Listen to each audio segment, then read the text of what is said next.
Greece is finally starting to show signs of life. After being closed for 3 weeks, Greek banks reopened on Monday. This as the debt-ravaged nation made its €3.5 billion payment to the European Central Bank. For more analysis on what this means for the markets, I want to bring in Steve Freedman, head of U.S. investment strategy at UBS.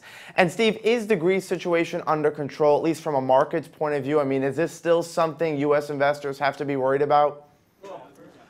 Well, I think that certainly the news we've had over the last week, today the announcement that the payments were made to the European Central Bank and the IMF, that's all good news. I think in the broader picture, the fact that Prime Minister Tsipras is now on board with this bailout package and has been working with the opposition against some dissenting voice within his own party to work with the creditors, I think is good news as well.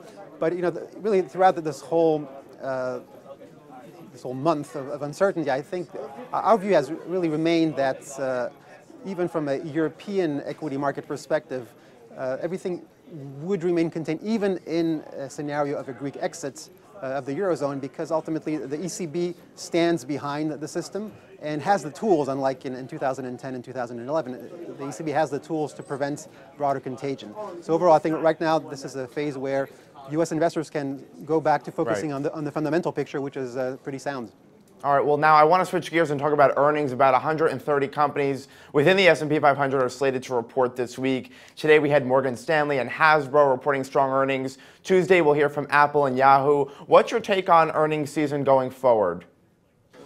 Well, just looking at it so far, it's been, obviously we don't have a lot of companies that have reported, but so far it's been relatively encouraging, in particular coming out of the banking sector. I think on a forward-looking basis, we expect this to be a positive earnings season. We think the bar has been brought down sufficiently that the beats should be quite comfortable. We think that if you exclude the energy sector, which of course is posting pretty weak performance, but probably likely to beat expectations, overall, we're on target for a earnings growth scenario this year in the 8 to 9% for the year as a whole. And we think this is ultimately important because it will dictate the pace of price gains for the stock market. We don't think that multiple expansion is that likely at this point because valuations have become somewhat expensive. Right. But there's enough earnings growth in there to continue supporting the market to the upside. But do you think that some of the headwinds that began in previous quarters, like low oil prices and the strong dollar, are priced in at this point?